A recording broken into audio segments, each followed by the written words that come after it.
In this video, I'm going to talk about how I studied for my OSCE or OSCE, whatever you want to call it, in final year. And if you're somebody like me that has a lot of social anxiety, I'm hoping this video can help you.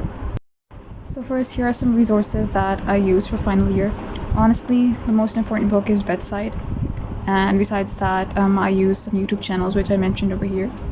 And the best way to go about is to read the examination from Bedside and then make your own notes and then watch a YouTube video on it.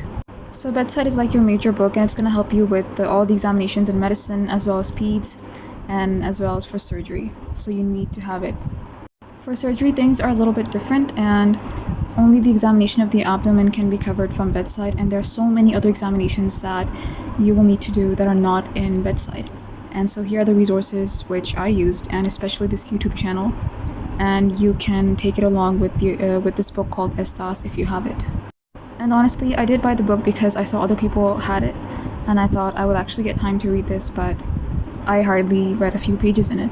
So if you've got time and you want to go through it, it's a really good book. Like I mentioned before, for peds, you do need to cover Bedside. Like, all the examinations are same, 100% same. And there are some additional YouTube channels that you can use for short cases and long cases. The only thing that is a little different in peds is the anthropometry examination, and for that you can watch any YouTube video on it. And then you have the obstetric examination, which basically includes the abdominal examination, which is a little bit different and includes the Leopold maneuvers. One thing I forgot to mention here is the GPE, or the general physical examination, which is very important, and you can't skip it in any of the subjects. You have to know it for every ward: surgery, medicine, peds, gynae, and obs. You can't skip it at any cost. Okay, so now let's begin with the tips that helped me. First of all, you're going to read the examination steps and make your own notes. Then you're going to watch a video on it and see how they're actually performing that. Take screenshots if you need to. It's best that you practice with somebody like a friend or some random kid, or go to the ward and practice on real patients. That way you'll gain more confidence when you have to perform the examination on a real patient in your prof. I remember one thing the teachers repeatedly told us in the ward was never forget the prerequisites and the 2 steps that you have to do in the end of every examination. So this is a small mnemonic that I used: RICE, TC. Right-sided approach, introduction, consent, exposure. These are the steps that you have to do at the start, and then at the end you thank the patient and you have to cover the patient. And I would say these are the most important steps that you absolutely cannot forget to. Trust me when I say this, because the examiners are really looking if you performed even the first step properly. If you didn't perform that, they're not going to care whatever you do next, whether it was right, whether you picked up all the findings. It won't matter if you never approach the patient from the right side.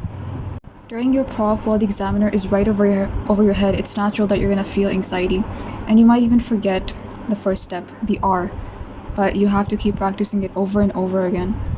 For example, I just knew I had to remember the R, and if I could remember this, the steps that follow it are going to happen naturally. So just keep the R in mind. Whenever you see a patient or standing in front of their bed, just try to figure out where is the right side, alright? And if you get stuck with right-left orientation like me, you'll need to do this a lot, and you're just gonna get it with practice. For example, when we had ward class and I was standing directly in front of the patient's bed, I take out the index finger of my right hand and I point it towards my left side, and I knew that would be the patient's right side. But anyway, you don't have to do this. If you're somebody that can easily, remember right-left orientations, then that's good enough.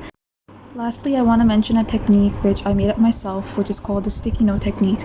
Basically, I got a bunch of sticky notes and I wrote like possible examination commands that could come up in the prof. For example, examination the precordium, or auscultate the abdomen, or examine the lower limbs of this patient. And I'd fold that piece of sticky note and then put it in a jar or some kind of box, and I'd randomly pick up a piece of paper. And whatever examination I got, I had to perform it on my fake patient, which was like a neighborhood kid or one of your siblings. You could use your siblings for that. And I had to perform it like, in real time, right at the spot.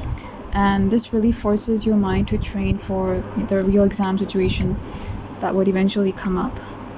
And honestly, putting myself in that situation deliberately really forced my mind to think, as fast as it can. Like, not even think, it just had to act. There wasn't enough time for thinking, and it helped me to train in a way for the exam situation. And I just made this up for myself to help reduce my anxiety. And if you're still anxious, just remember it's normal to feel that way, but it's not normal to let it consume you and do nothing about it. And you need to try your best to get over it, and that is through repetition. Go to your ward every day, talk to at least one patient every day, taking a history and examination from them, because this will really help you to boost your confidence, which you will need to face both the patient and the examiner in your final exam.